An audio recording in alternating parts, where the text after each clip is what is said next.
Good morning all. So complete May month current affairs which are most important for the exam. We will do very quickly. So overall approximately 20 topics are there. What are those 20 topics we will be discussing now? The first topic, the Supreme Court of India gave the judgment. The Supreme Court of India had told in the month of May that digital access is also a fundamental right under Article 21 of the Constitution. We know that Article 21 of the Constitution talks about right to life and liberty. So, two people, one is public interest litigation filed by the complainant and the advocate. Both are Divyangs who are physically challenged. The woman was acid attack survivor, and the person who was been advocating on behalf of acid attack survivor is an deaf person. So both of them were been suffering a common problem. The common problem is nowadays everything is digital. If I want to apply for pension, if I want to apply for any health card, if I want to apply for any education, if I want to apply for UPSC also, everything is online, digital. But what about the people who are blind? Whatever the advocate is blind. So what about the approach or the system for the blind people? What about the approach for acid attack survivors? What about the approach for the people who are suffering with physically handicapped? So a public interest litigation was been filed in Supreme Court, and the Supreme Court very clearly told to the government of India and all the states of India that any mechanism you are bringing, there should be digital accessibility. For example, our own UPSC application form, it is not there in Braille. It is not there in Braille script. So how a UPSC aspirant who is blind, how he can or how she can apply? So compulsory he or she should take an support of a good person, means who is physically fit. So it's a dependable. Again, the concept is what of Divyang? The Divyang should not depend upon other person. So because of this digital accessibility, lack of digital accessibility, the physically handicapped people are depending on the other person. So dependency is there. So when dependency is there, how you can tell that the physically handicapped have the right to life and liberty? How you can tell that when we are depending, we can have a right to life and liberty? Hence, the Supreme Court gave orders to all the institutions of India, to the central government, to the state government, such that all the interfaces between the government and the government institutions and the citizens should be disabled friendly. So if any institution or any government is not making the process disabled friendly, then it is violation of Article 21 of the Constitution, which is violation of Article 4, fundamental rights of the Constitution. So that particular individual, aggrieved citizen of the country, have the right to enforce in the Supreme Court of India. So the governments and the government institutions are liable. So in that way, now we understood that this is the digital access as a part of fundamental right. So it's not about internet. It's not about internet being a fundamental. It's not about internet. It's about digital accessibility. The interface between the institutions and the citizens, the interface between the people and the government institution, that should be under Article 21 of the Constitution. First Supreme Court judgment. So there are various Supreme Court judgments which you have to remember. On this context, I made a list of Supreme Court judgments. Number 1, right to privacy. Right to privacy is also fundamental right under Article 21 of the Constitution. I have my right to privacy. That judgment is Puttaswamy versus Union of India. The judgment is Puttaswamy versus Union of India 2017 judgment. Remember like this. So right to privacy, PP, privacy Puttaswamy. Next, right to clean environment. The judgment is Subhash Kumar versus State of Bihar. It is my fundamental right under Article 21 of the Constitution to have right to environment. Means what? Right to clean air, right to pure drinking water, pure water, no pollution. It is also a fundamental right under Article 21 of the Constitution. That means it's the responsibility of the state. It is the responsibility of the state to provide pure and good environment. Under which judgment? Subhash Kumar versus State of Bihar. Subhash Kumar, environment. Right to shelter. Oliga Tellis versus Municipal Corporation of Mumbai. Oliga Tellis. What is that? Right to shelter. In which context the judgment came? This judgment came in the context of few street vendors who were been establishing their shops on the footpath. Suddenly one fine day the municipal corporation came and removed all the street vendors and their shelters. At that time, the Street Vendors Organization Association went to the High Court of Mumbai and eventually went to the Supreme Court of India and filed whether we don't have any right to shelter. Then the Supreme Court of India told that its right to shelter is also Article 21 of the Constitution. Means what? Right to shelter. So the street vendor, when they are leaving, it's the responsibility of the state to first resettle them. After resettling, obviously you have to remove the street vendors from the footpath. Why? Because pedestrians should walk. But before that, what the state should ensure? Resettlement, rehabilitation. So, right to shelter under which judgment? Oliga Tellis versus Municipal Corporation of Mumbai. Right to education. Mohini Jain versus State of Karnataka. Unni Krishnan versus State of Andhra. Mohini Jain versus State of Karnataka, Unni Krishnan versus State of Andhra. In this judgment, the Supreme Court of India told right to education is also a fundamental right, whereby the children whose age is from 6 to 14 years, they should get compulsory and free education at least up to primary stage. So before right to education making the fundamental right under Article 21 Clause A and 82nd Constitutional Amendment Act. Under 82nd Constitutional Amendment Act, right to education was being made as fundamental right, Article 21A. So before the Constitutional Amendment Act of 82, the Supreme Court in 1992 and 1993, it reiterated saying that under which judgment? Mohini Jain versus State of Karnataka, Unni Krishnan versus State of Andhra Pradesh, the Supreme Court told that right to education is also a fundamental right. Based upon these two judgments only, the Parliament made a constitutional amendment of Article 21A. By which Constitutional Amendment Act? 82nd Constitutional Amendment Act. So right to education is what? Right to education is telling the children who are from 6 to 14 years, they are entitled for free and compulsory education. They are entitled means they are entitled for free and compulsory education at least up to primary education. It's the responsibility of whom? State. It's the responsibility of state. Right to health. Right to health is also a fundamental right. Paschim Banga Khet Majdoor Sangh. Paschim, West Bengal. Paschim Banga Khet Majdoor Samiti versus State of West Bengal. In this judgment, the Supreme Court of India told that it is the responsibility of the state to provide health. It is the responsibility of the state to provide at least primary healthcare education free. Primary healthcare free. In which judgment? Paschim Banga Khet Majdoor Samiti versus State of West Bengal. Right to health. Right to legal aid. Husainara Khatun versus State of Bihar. What is that? Right to legal aid. Right to legal aid.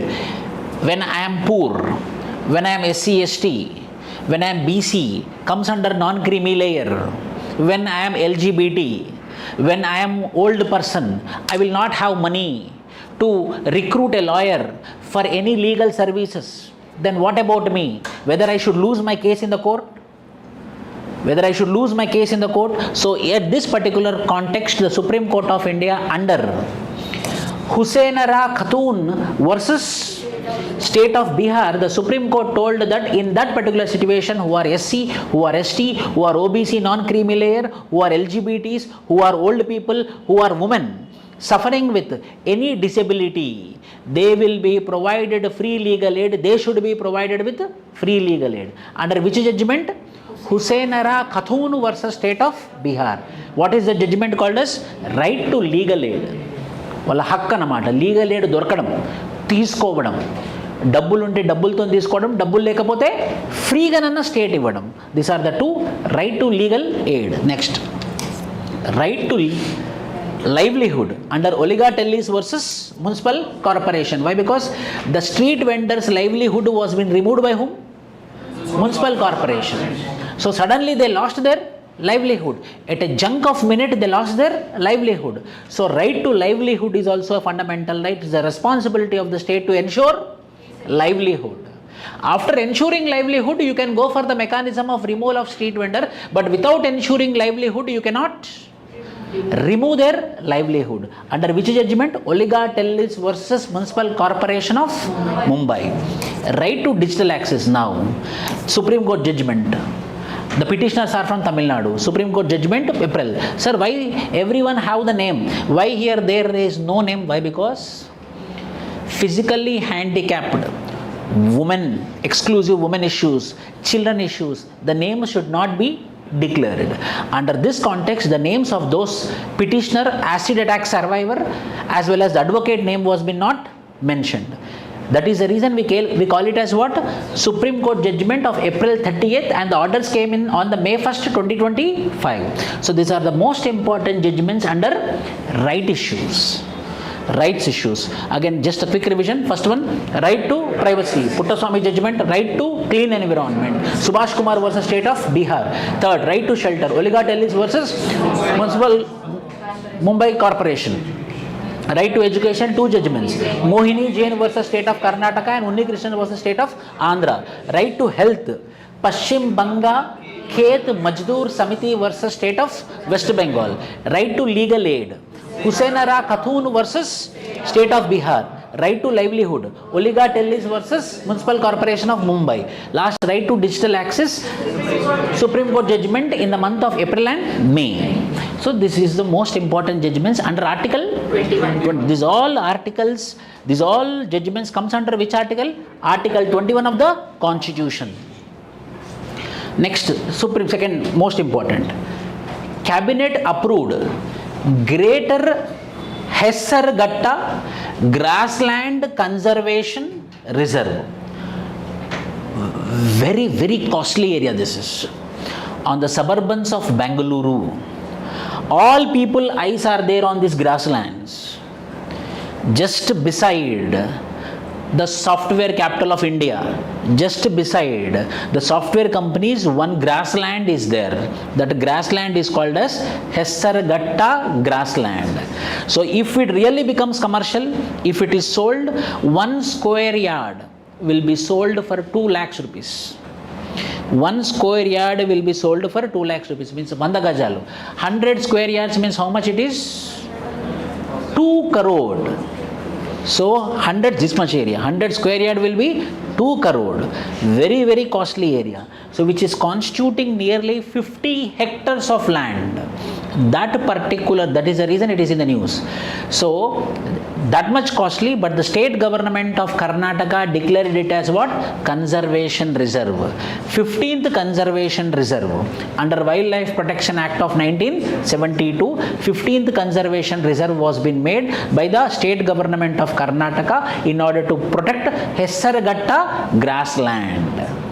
So protection of ponds, protection of lakes, protection of grasslands is very much important for the sake of protection of environment.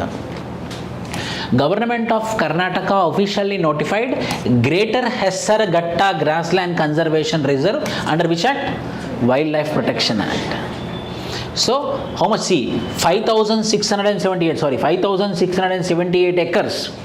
5,678 acres of prime location. Of a prime location was been declared as what? Conservation Reserve in order to protect what? Grasslands. Near which lake? Hessarghatta Lake. So it's a landmark thing. Third, recently a report was been published by NITYOG. National Institution for Transformation of India has recently released a report on MSMEs. Every year compulsory there will be one question on mains examination on MSMEs. Damn sure. Prelims also should be there. MSME people should know. Why, sir? Why? Because 90% of the enterprises, 90% of the businesses in India are MSMEs. Micro, small, medium enterprises. Only 10% are heavy industries. Only 10% are heavy industries, like what Tata Steel, like what Ambani, Reliance, etc., etc. Only 10% are there, or Sesagawa company, only few are there.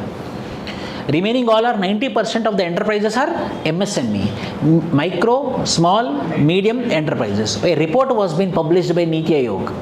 According to that report, there are some revelations. this report, which is called as what? Enhancing MSMEs competitiveness in India. Enhancing MSMEs competitiveness in India. We have to make competitive. No, when we make competitive, the MSMEs will flourish. Why UPSC is so cream, people will come out because of huge competition. So there should be competition among MSMEs also. So what are the challenges with respect to MSMEs in India? According to which report? NITY Aayog.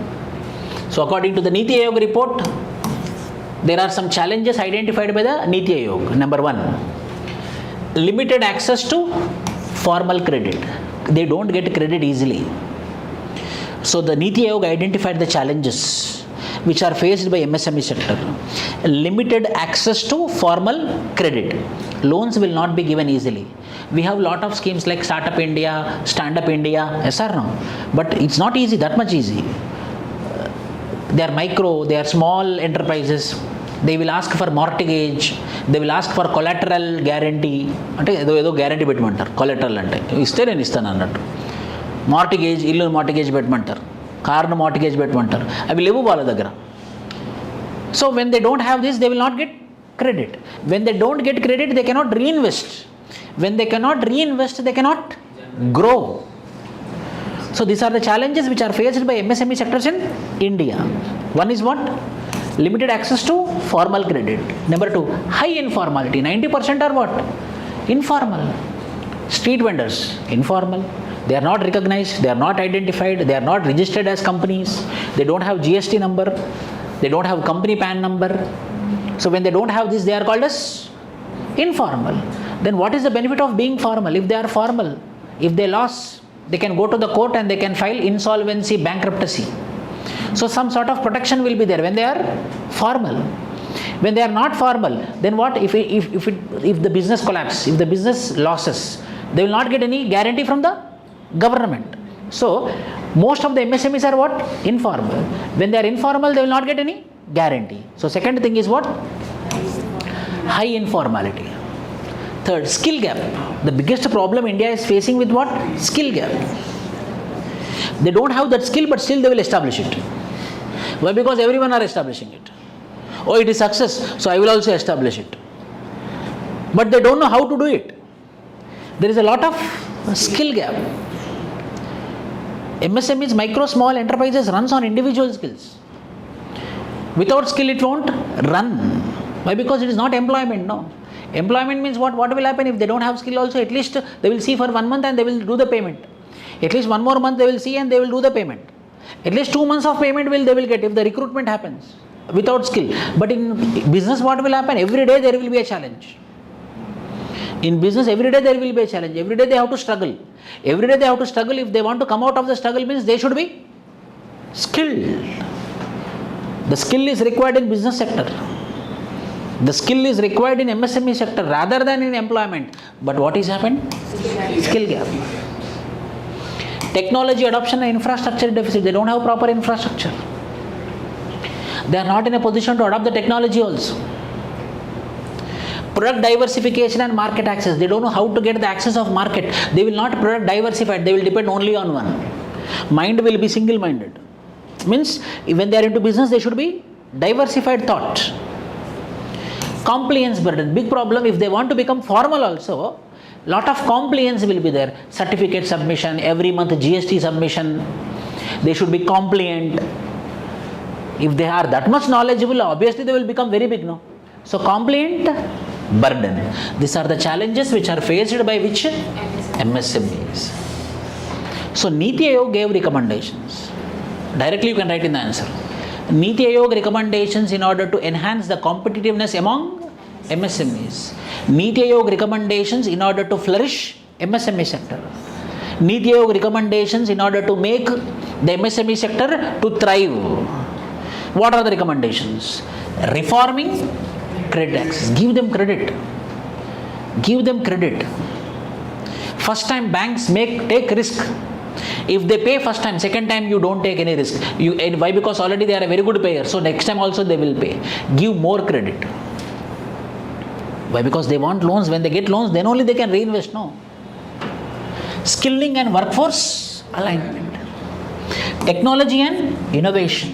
market access and branding, policy and institutional reforms. These are the reforms which were been recommended by NITYOG. If these standard recommendations are being added into the NITYOG, into the MSME, that MSME will obviously flourish. So these are the challenges. That much only we have to remember. Sir, any facts? I will tell you. This is current affair. Static part what? This one. MSME definition was revamped. What are micro? What are small? What are medium enterprises? 2025 budget. 2025 budget had changed the definition of MSME sector. Earlier, if the investment is 1 CR, they are called as micro. If the investment is 10 CR, they are called as small. If the investment is 50 CR, they are called as medium. Now we changed in 2025. Now, if the revised, if 2.5 CR, then only they are called as micro. If it is 25, then only they are called as small. If they are 125, then only they are called as medium enterprises. In prelims also we expected in 2025 but didn't ask us, so they will ask in 2026 or 2025 mains. Revamped. 1 became 2.5, 10 became 25, 50 became 125. Based on what? Investment. Revamped definition. This is definition only. Revamped definition of MSME sector. Whereas turnover, based upon the turnover. Micro. Earlier it was how much turnover? 5 CR. Now they made it 10 CR. Earlier what turnover? 50 CR. Now they made it 100 CR. Earlier turnover how much? 250 CR. Now it is how much? 500 CR. Doubled. So 2025 February with the budget document, the Government of India Ministry of Finance had changed the definition of MSMEs with respect to investment, with respect to turnover. With respect to turnover, they increased from 5 to 10, 50 to 100, 250 to double the turnover. So you can easily remember 5 to 10, 50 to 100, 250 to 250, 500. Whereas investment it is what? 1 to 2.5, 10 to 25, 50 to 125. So these MSMEs are coming down. These MSMEs are coming down. The number of MSMEs are getting closed. The business environment is not good in India, mainly because of GST. 18% by default the government is taking. So the GST is also disincentive. GST regime itself a disincentive for micro, small and enterprises. So why? Because their earnings are less and you are taking 18% of the tax. Then why I should work? Then he will completely become dumb. Why I should work this much hard and why I have to pay 18%? I will also sit, give me freebie. I will also don't work, I will also watch TV and pay me pension 3,000 rupees per month or unemployment allowance 4,000 per month. Why I should do this much of work? From 100 rupees I earned, you are taking 18 rupees. So GST is also, it need to be streamlined. It need to be rationalized. But the government will not give this recommendation. That is the reason that recommendation is not there here. If they recommend that GST should be streamlined, the GST should be rationalized, means who will lose the revenue? Government will lose the revenue. But intellects, specialists, foreign universities are recommending India aggressively, please reduce the taxation in the India. Next, maternity leave as a right, as a reproductive right. What happened? There is a Maternity Benefit Act 1961. Maternity Benefit Act got amended in 2016. They told that according to the Maternity Benefit Amendment Act, 26 weeks of paid leave. 26 weeks of paid leave for the pregnant mother.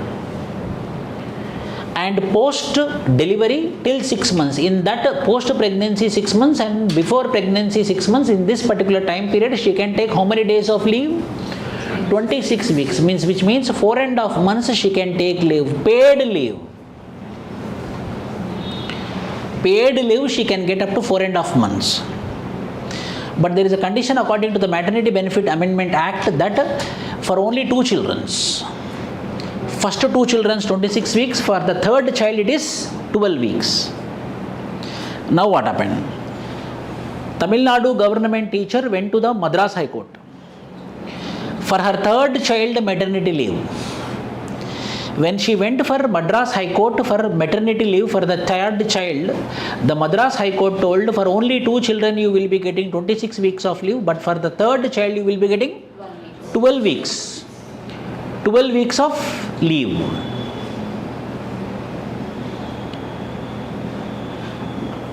Her plea to get 26 weeks of leave was been rejected. She went to Supreme Court and she filed. Technically she filed. She told that, sir, in the legislation called as Maternity Benefit Amendment Act, they clearly told that yes, first 2 children will be getting 26 weeks of leave and third child onwards they will be getting 12 weeks of leave. I accept it, sir. But in that legislation, one more it is written that it is according to the discretion of state government and state department rules and regulation. So there is a note in that particular legislation that according to the discretion of, if the state government wish, they can increase. State government department like education department, if they want, they can increase. On this clause, the Supreme Court of India told, I am recommending state government education department of Tamil Nadu, it is good to increase the maternity benefit from 12 weeks to 26 weeks. It is a reproductive right. It is her right. That means why you are stopping indirectly to produce only 2 children. So indirectly you are controlling her reproductive right. So when she is allowed only for 26 weeks of leave for first and second child, obviously she will not go for third child. Why? Because she is not entitled to get leave more than 12 weeks. So చెప్పకనే మీరు ఏమని చెప్తున్నారంటే 3 children వద్దు అంటున్నారు. How you can tell in democratic setup?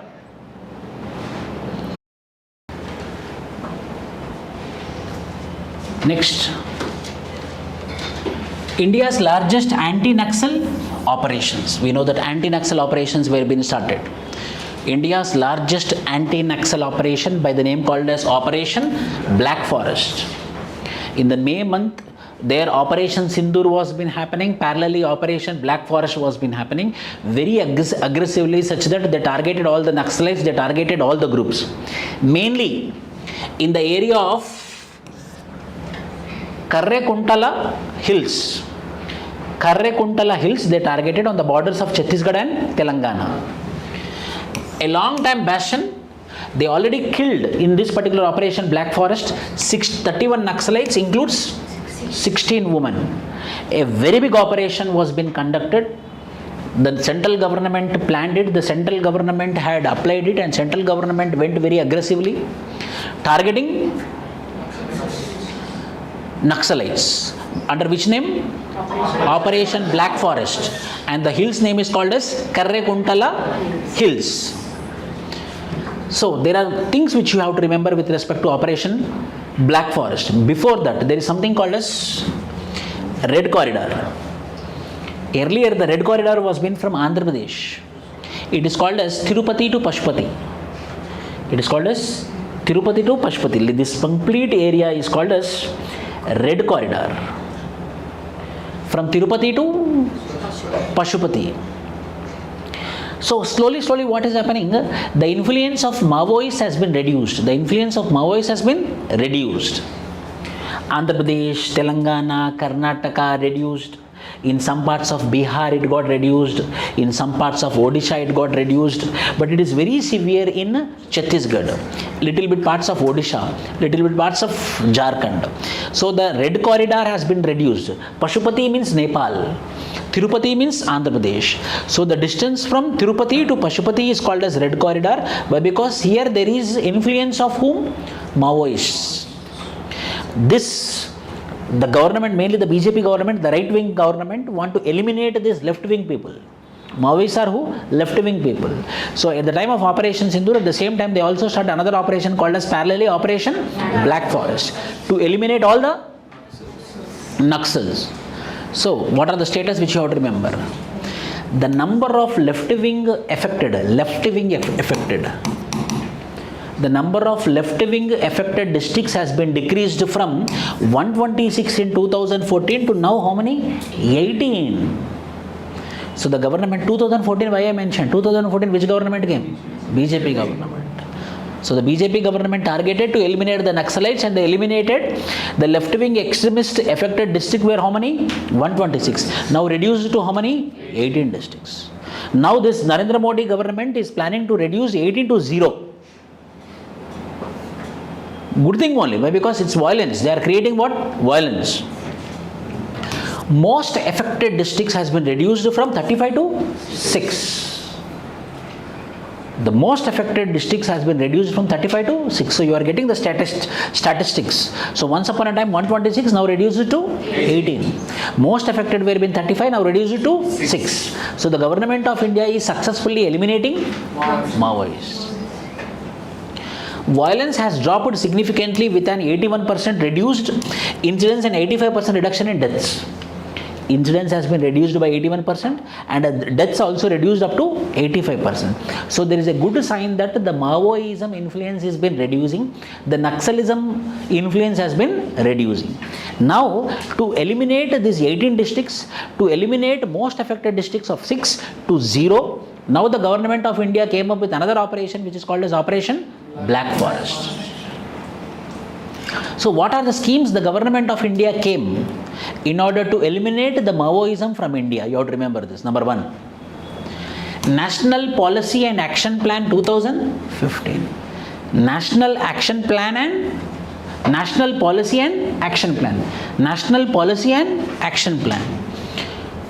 Use force, use development. Kill them. At the same time, the people who are converting into Naxalites, stop them. How you can stop them from becoming Naxalite? Give them development, give them education, give them jobs. So what will happen? These people will not convert to Naxalites. So 2 things: zero tolerance approach to violence while promoting what? Development and good governance. 2 things: zero tolerance as well as good governance. What is that? National Policy and Action Plan. Second, Samadhan. Government of India came up with Samadhan Doctrine. Samadhan Doctrine. Smart leadership. S. Samadhan. SAMADHAN. Yes. Smart leadership. A. Aggressive strategy. M. Motivation and training. Motivate them and train them, local people, such that they won't convert to Naxalites. M. Another A. Actionable intelligence, where the Maoists are moving. Actionable intelligence. S for smart leadership. A for aggressive strategy. M for motivation and training. Another A for actionable intelligence. D. Dashboard based performance. Every day on the Samadhan website they are keeping how many people were been eliminated, how much left wing extremism districts has been reduced. Dashboard based performance.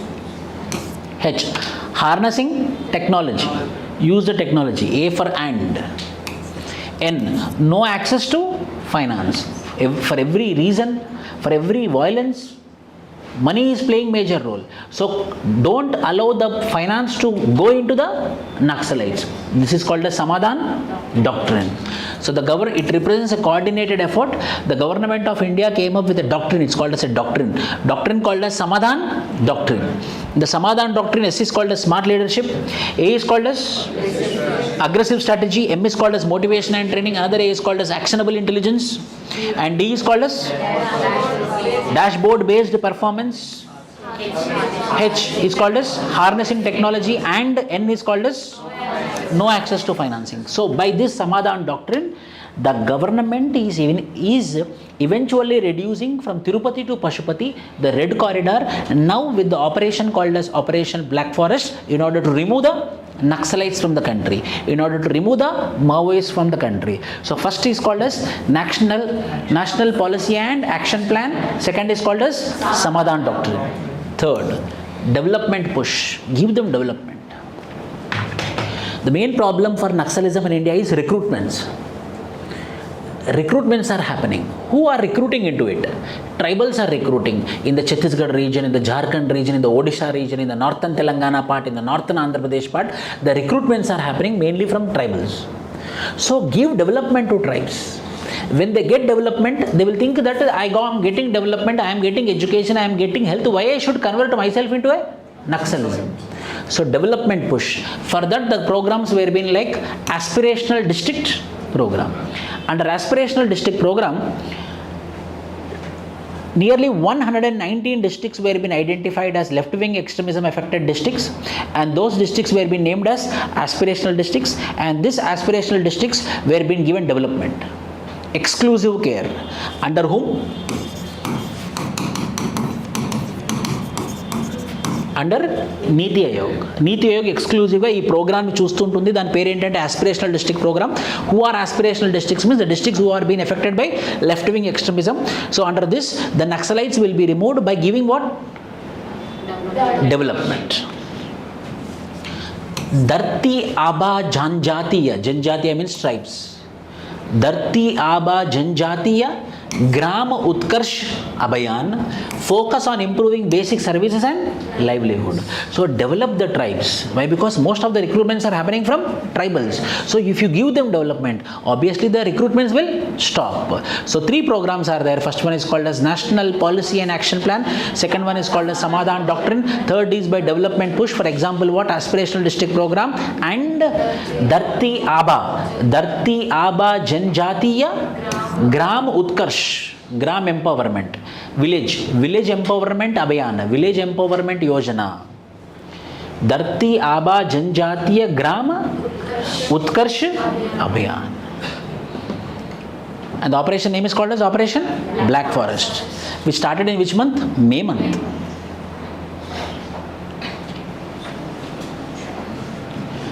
Samudrayan Mission. Samudrayan Mission. Under Samudrayan Mission, for the first time in India, we are going for deep sea mining. Up to now, India doesn't have the technology for deep sea mining. Up to now, we don't have the technology for deep sea mining. Now we have the technology for deep sea mining. So what? Under Samudrayan Mission, our people are being trained such that they will go inside the Arabian Sea, Bay of Bengal, Indian Ocean, deep up to 6,000 meters, means 6 kilometers. They will be going deep inside 6,000 meters, and there they will be going for mining. So in order to find the minerals which are there deeper inside the 6,000 meters, on the floors of the ocean, on the floors of the sea. This technology India doesn't have. Under Samudrayan Mission, we are developing our skills, we are developing our technology. That is the main intention of Samudrayan Mission, which is also called as what? Deep Ocean Mission. Spearheaded by whom? National Institute of Ocean Technology. National Institute of Ocean, NIOT. How many meters I am going below? 600 meters. Named as what?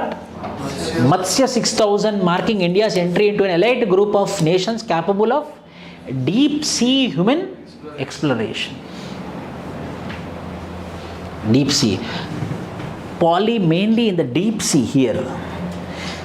In the deep sea we will be getting polymetallic nodules here. We will get polymetallic nodules like what? Nickel, copper, cobalt. There is a high chance of getting rare earth metals also, which are very, very costly, which are helpful in defense, which are helpful in satellites, which are helpful in technologies like AI, which are helpful in semiconductor devices, which are helpful in electronic devices. We are very poor. Who is rich in rare earth metals? China. So now in order to counter China, we have to produce rare earth metals. In order to counter China, what we have to produce? Polymetallic nodules. And these polymetallic nodules are present where? Deep inside the ocean. But we don't have the technology. We don't have the trained people to go inside 6,000 meters and do mining. Now under Samudrayan, under Matsya 6,000, we are going deeper 6,000 meters inside the ocean and we are doing what? Mining. In order to get what? Polymetallic nodules. Revised Shakti policy in the month of May. Revised Shakti policy. What is this? Shakti policy was there in 2017. Nari Shakti is about woman, Shakti is about coal, koil, boggu, coal. 2017, the government of India came up with a policy called as Shakti policy. What is that? Under Shakti policy, the Coal India Limited, the Singareni who are responsible for mining of coal in India, they will be going for auction, and under auction they will be selling the coal. Today also 78% of electricity produced in India is through thermal power projects. Thermal means what is the input? Coal. Because of which what is happening? The private companies are bidding for a higher amount. So government gencos, generating companies, when they want coal, they are unable to bid higher than the private companies. So anyhow they want coal. So when they are bidding higher amount, the electricity prices are increasing. Electricity prices are increasing. But the government doesn't want to increase the prices of electricity, but they are forced to increase the prices of electricity. Why? Because the coal price is increased. Why the coal price is increased? Because of Shakti policy of 2017, the coal will be auctioned. Are you getting my point? So, but every time government, for the sake of populace or popular demand, in order to please the people, they have to reduce electricity, or they have to give freely, or they have to increase the price. Reduce. If you give freely, very more happy. But the burden will be on whom? Government. At least they have to reduce, but never they should increase. But the coal price is increasing. Why? Because the coal, according to 2017 Shakti policy, it is subjected to what? Auction, bidding. This government of India understood in 2025 May, and the government of India under Ministry of Coal decided to divide into two, which is called as Revised Shakti policy. The full form name is called as Shakti, Scheme for Harnessing and Allocating Koila Transparently in India. Scheme for harnessing and allocating koila transparently in India. So what they did? 2017 blanket auction. Now they told, now this will be divided into two phases. In the first phase, for all the government companies who are responsible for producing electricity, they will be notified the koila price. According to the notified koila price, they will be buying. So that they will not participate in what now? Auction.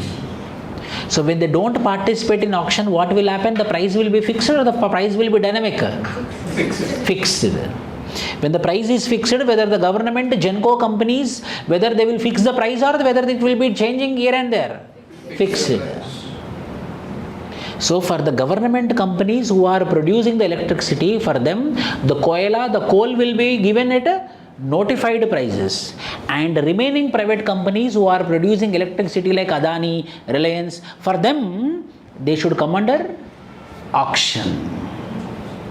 So for the private companies who are producing electricity, now compulsory they have to come under auction. So that what is happening? The government is getting revenue.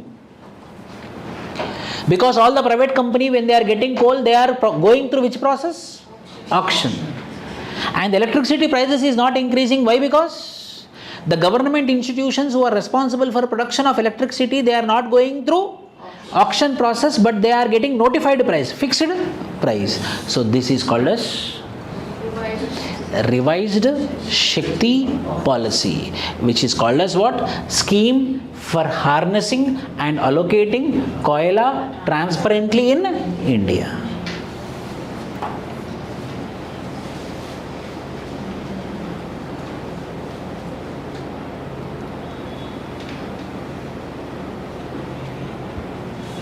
Next, the same thing is there, same thing. This is the revised Shakti policy. Next, ISRO Gaganyaan, UPSC prelims question this is. Gaganyaan. So we are moving to Gagan. We are moving into the space, not Mars. Space, outer space. So under this there are two projects are there. One is unmanned, other is manned. So Gaganyaan means not only manned, Gaganyaan means manned and unmanned, both. Under Gaganyaan, two projects are there. One project will be taking unmanned, like what? Vyomamitra. One female robot will be sent into the space. First project. Second project, 4 people were been identified, human beings, 4 human beings, our army people, our armed forces were been identified who are fit, and they were been made to go into the space. So Gaganyaan is a combination of two projects. One is manned, other is unmanned. Manned means 4 astronauts are going from India. Unmanned means a robot named as Vyomamitra. Vyomamitra will be going to the space and she will be staying there. Second uncrewed mission will carry what? Vyomamitra. Whereas one manned mission is what? Orbital module of the crewed mission will carry 3 Indian astronauts, including a woman, into the space for 7 days. It will orbit the Earth at a low Earth orbit at an altitude of 300 to 400 kilometers at low Earth orbit. For how many days they will be staying? For 7 days. The government is planning to 3 or 4 people, but they targeted to send man, 3 or 4. How many kilometers above? 400 kilometers above. That orbit is called as what? Low Earth orbit. For how many days they want to send? 7 days. That particular project is called as Gaganyaan. Gaganyaan. Budget is how much? 10,000 crore. Gaganyaan. 4 people. 1, 2, 3, 4. They are thinking to send 3 or 4. Why? Because another person, huge expenditure. This is about Gaganyaan. So Gaganyaan means not only man, people will be going as well as robot will be going. And the robot name is called as Vyomamitra. Future we are planning for Bharatiya Antariksha Station.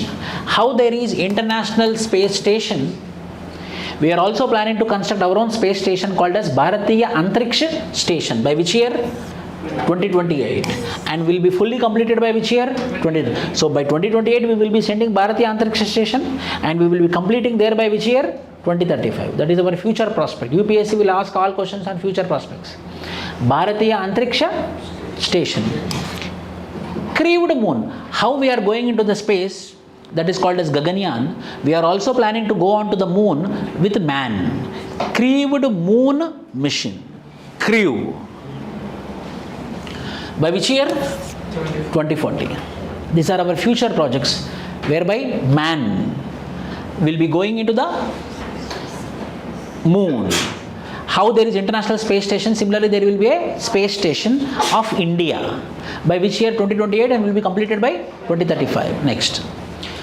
Lion census. 16th lion census. We are very proud. 2020 it was 674. But now it is how many? 891. Asiatic lions. The number has been increased drastically. 674. Means nearly 40%. Nearly 40% lions has been increased. How many lions are there now? 891 lions are there. Asiatic lions. Mainly present, most of the lions are present in Gujarat.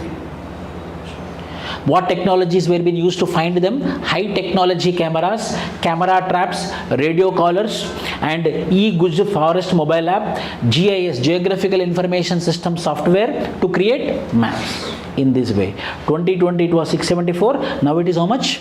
891. Scientific name is called as Panthera leo persica. Male will be 150 to 250 kgs, female will be somewhere around 120 to 180 kg. Male height will be somewhere around 2.5 meter. 2.5 meter means how much? 8 feet.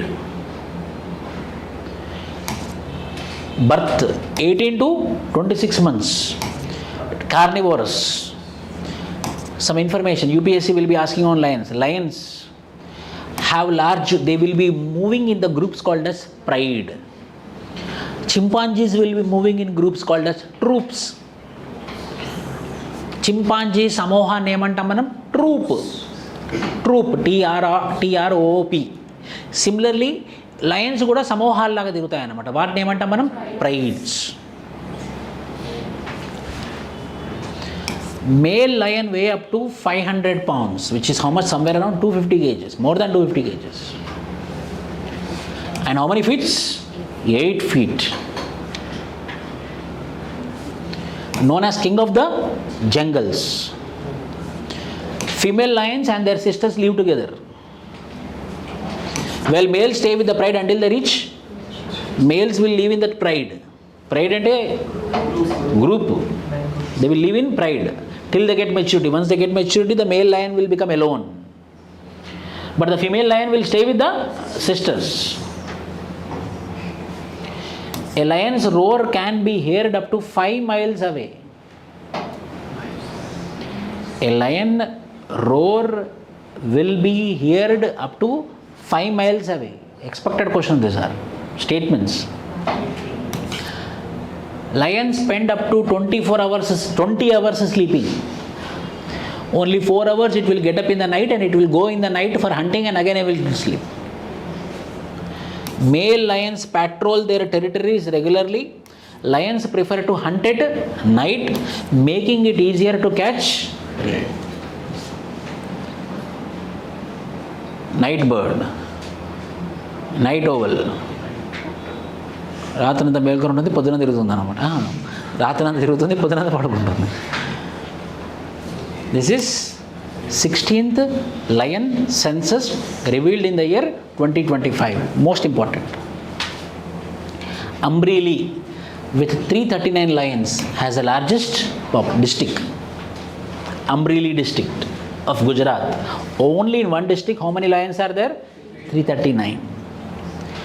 Significant also reported in Gir Somanath, Junagadh 191 and Bhavnagar 116. Remember Amreli. 55.78% of lions live in forest and remaining 44% will live in non-forest, means very danger. 44% of the lions will live in non-forested area, means plains, suburbans. So there will be high chance of what? Man-animal conflicts. 55% of these lions will be living in where? Forest areas. 44% will be living in non-forested regions including agricultural land, wasteland and riverine zones. This is about 2025. Which census? 16th lion census. Which lion? Asiatic lion. And the roar of the lion will be heard up to India's rise as world's 4th largest economy.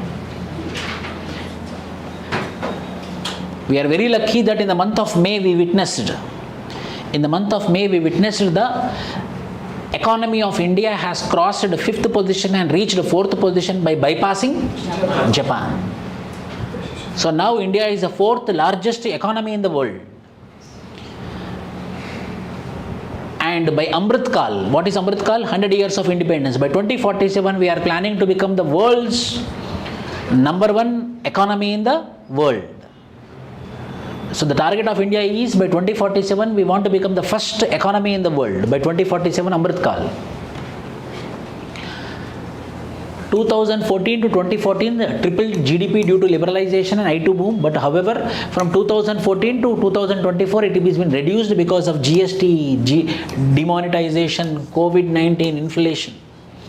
But however, key drivers for robust economy is what? Service sector, digital economy. There are government initiatives like what? Production linked incentive schemes. PLIS, which is called as production linked incentive schemes. What they did? You produce this many of cars. If you produce more than 100 cars, from 101 car, the government will give some subsidy. Production linked incentive scheme. Are you getting my point? Government will tell that production linked incentive scheme mainly for automobile sector. What will happen? For automobile sector, the government tell that if you are going to produce more than 100 cars in a year, I will be giving you incentive from 101 car. వాళ్ళు produce చేసుకున్న వాళ్ళు అమ్ముకుంటారా లేకపోతే పెట్టుకుంటారా ఇంట్లోనే? So దానివల్ల ఏం లాభం? బలవంతంగానే అమ్ముతారు కాబట్టి బిజినెస్ తిరుగుతుంది. ఆ 101 రీచ్ అయినాక నాకు ఎలాగో సబ్సిడీ వస్తుంది కదా అని చెప్పేసి ఇది కొంటే ఇంకో 1000 రూపాయలు కొనండి అంటారు బట్టల షాప్లో. 5000. If it is 10,000 the bill, you will get more discount. If the bill, and you will make bill intentionally 5,100 rupees. So we will be forced to buy another 4,900. Again he will tell, we cross it 10,000. If you cross 20,000, more one gift is there. One plate will be given. Production linked incentive scheme. It worked. Make in India, Atmanirbhar Bharat, and industrial development. So there are some schemes which are responsible for making India as fourth economy. 4.187 trillion. Japan is just 4.186 trillion. So huge competition is there between Japan and India. So, but third position is also, Germany is also very near. So if we continue the same momentum, but war came, Operation Sindoor, much of the money was being spent on it. So it might delay further. So we have to see whether we are going to cross the Germany or not. But China is somewhere. Here it is third position. Second position is, and first position is, so we want to cross USA by 2047. Whether they will keep quiet, they will also grow now. So the competition will go on. But the Amrit Kal which we are envisaging by 2047 to reach rank 1. So what we have to do? What is happening? The bad thing, the negative thing is foreign direct investments has been reduced up to 96%. In this year, 2024, April 1st to 2025, March 31st, the foreign direct investments has been reduced up to how much percent? 96% reduction. Net FDI investment should come, but what happened? Investment is not coming. Already what are there? They are going away in the form of repatriation. మళ్ళీ వెనక్కి డబ్బులు తీసుకుంటే దాన్ని repatriation అంటారు అన్నమాట. They are going back what? Repatriate. They are taking away their money, and they are also worried about policy uncertainty. Most important is research and development. We are investing research and development less than 0.6%, 0.7%, whereas China 2.4%, whereas USA 3.5%, whereas Israel 5%. So in order to be the largest economy in the world, first we have to invest on what? Research and development. In order to be the largest economy of the world, there should be FDI should come in. But bad luck is from 2024-2025, the GDP, the investment is less than 0.7%, and the FDI is also reduced up to 9.6%. However, there are global economic risks are there. This Trump, one day he is increasing, another day is reducing, another day is increasing, another day is, when he get up, what I will reduce, he is reducing. Again next day he is get up, I will increase, he is increasing. So there is tariff wars. Global slowdown. Economy is slow. Why? Because multiple wars. Ukraine-Russia war, India-Pakistan war, Israel-Gaza war, Trump came. So everywhere the economy is underperforming. So if economy is performing in the globe, when the economies are performing, they will produce demand. They will generate demand. When the demand is there, we produce supply, then obviously we can earn money. But the demand is not there because of global economic risks slowdown. then what we have to do? We have to go for inclusive growth, we have to go for job creation, we have to go for manufacturing sector reform, and we have to go for fiscal discipline. If we make this 100%, there is a high chance that we might reach third position by 2026, but second position is very tough. It takes a lot of time. So however, we are happy that at least we reached what? Fourth position. Pakistan is 40th position. Pakistan is 40th position. India's first biological experiment aboard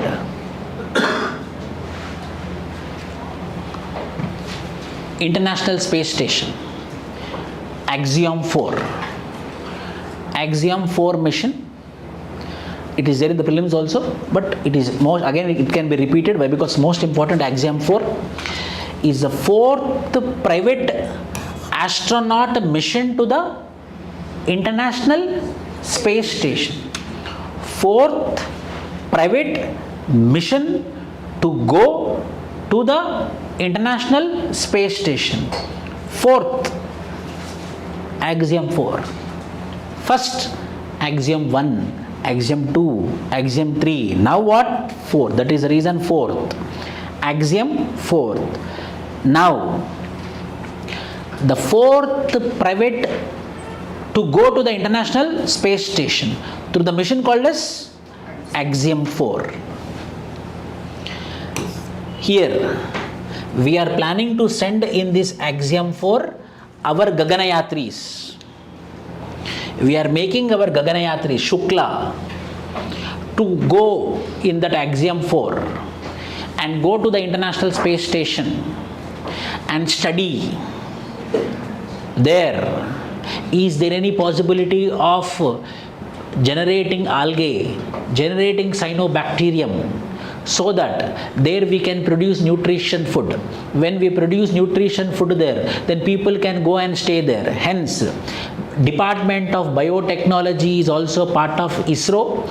Both are sending, means both together, Department of Biotechnology and ISRO are sending the Gaganayatris through Axiom 4 into the International Space Station in order to produce nutrition there. If the nutrition is produced, means food is produced there. When food is produced, we will get the confidence, so we can send more Gaganayatris. That is the main intention of Axiom 4. Indian astronaut Group Captain Shubhanshu Shukla and Group Captain Prashant Balakrishnan have been shortlisted to the USA to train for Axiom 4 mission to the International Space Station. Two people, Shubhanshu Shukla and Balakrishnan. Shubhanshu Shukla and Balakrishnan. These both are been planned to send to the Axiom 4. From Axiom 4, they will be going to International Space Station. There they will be working on producing what? Nutrition. With the help of which department? Department of Biotechnology. First biological, this is biological experiment only, no? First biological experiment. This is nothing.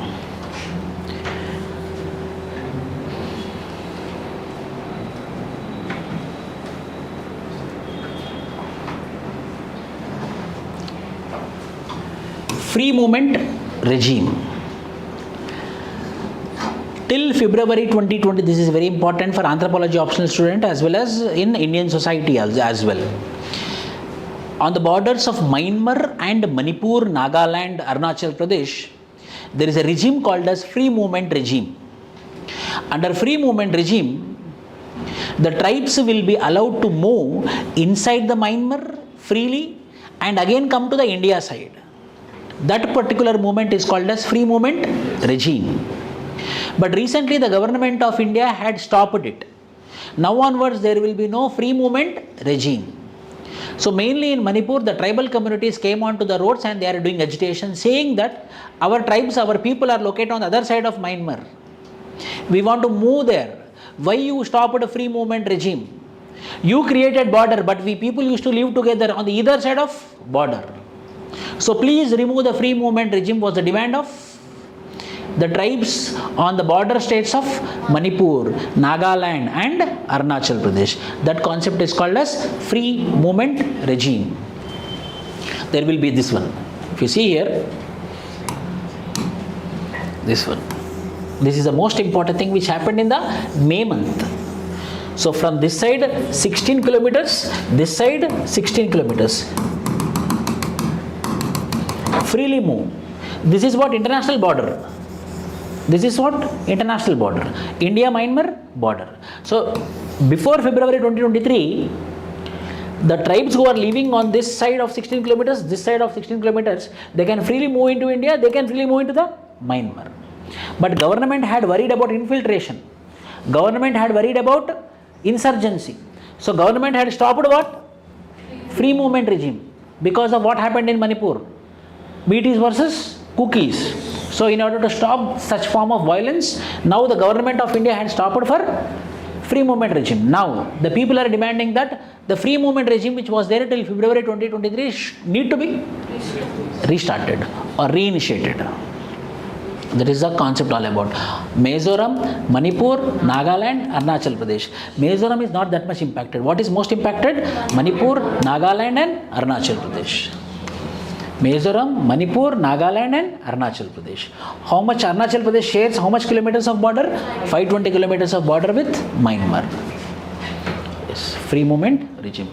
They were allowed to stay for up to how many days? 2 weeks. In the 16 kilometers, they can freely go and they can stay up to 2 weeks. Now, they have to take permission. With permission only they have to go. That is called as fast free movement regime.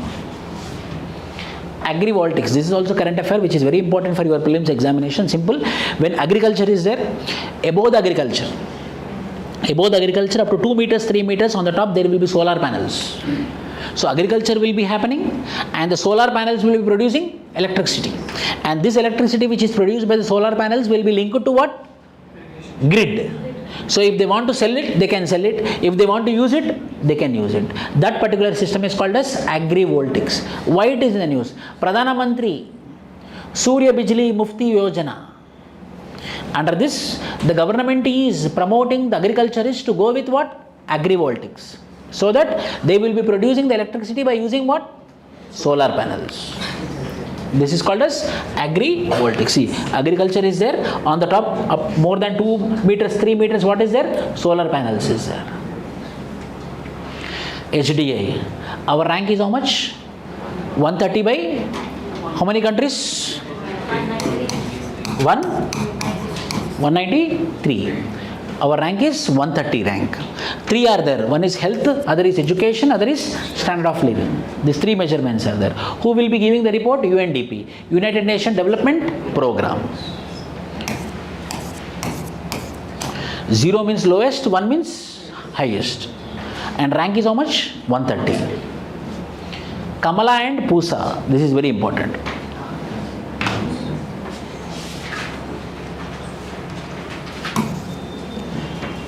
Kamala and Pusa. These are the 2 paddy seed varieties. These are 2 rice varieties. These are 2 rice variety seeds. One is Kamala, other is Pusa. These are what? These are not genetically modified organisms. These are gene edited. Means what? Genetically modified organism means I will be taking the foreign gene, I will be inculcating into the seed. So foreign gene is used, but here it is not genetically modified organism crops. We are not using the foreign gene, but we are using what? We are editing it. For example, if the formula is ATCG, I will make it as ACTG. So editing will happen to the gene. New gene will not be added. New DNA will not be added. If new gene added is called as genetically modified organism crops. So these are obviously they will get the permission. Why? Because these are not genetically modified organism crops, but these are what? Gene edited crops. What are those? Kamala and Pusa. They will be producing 25 to 30% more yield. They will be producing 25% to 30% of more yield. Kamala is produced by Indian Institute of Rice, and Pusa is produced by Indian Agriculture Research Institute located in Pusa, Delhi. Pusa is a place in Delhi. That is the reason it's called as what? Pusa DST rice. So one is Kamala, other is Pusa.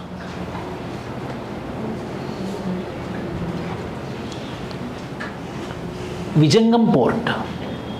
This is also news. Important. Vizhinjam port, first deep seaport, first transshipment port. What is this, you understand? Earlier what used to happen, we don't have that much of capacity in our India. So we used to usually depend upon Jibeli port of UAE or Singapore port or Colombo port. There the seaports are deep seaports. Means deep is more. When the deep is more, what will happen? The ships can be big. In India, because we don't have capacity, we have deep seas, but we didn't have that harbors. So big ships cannot come onto the Indian ports. Very big ships, big containers of 400 meters, 300 meters. So what I will do, I used to have a small boats. With the small boats from Indian ports, we used to send containers. It will go to Jibeli port of UAE, or it will go to the Colombo port of Sri Lanka, or it will go to the Singapore port of Singapore. There this will be kept in the big ships. From there they will go to the destination. Double expenditure. But what we have to do? We don't have the capacity. We understood this, and Narendra Modi government came up with Vizhinjam port in Trivandrum, very near to the Trivandrum in Kerala, whereby we dredged. Remove chesam kinda unnatuvanti. We did dredging and removed the sea, down the sea layer. So it became what? More deeper. And we allowed deep ships to come. Which ships mainly? Transships. So this is what?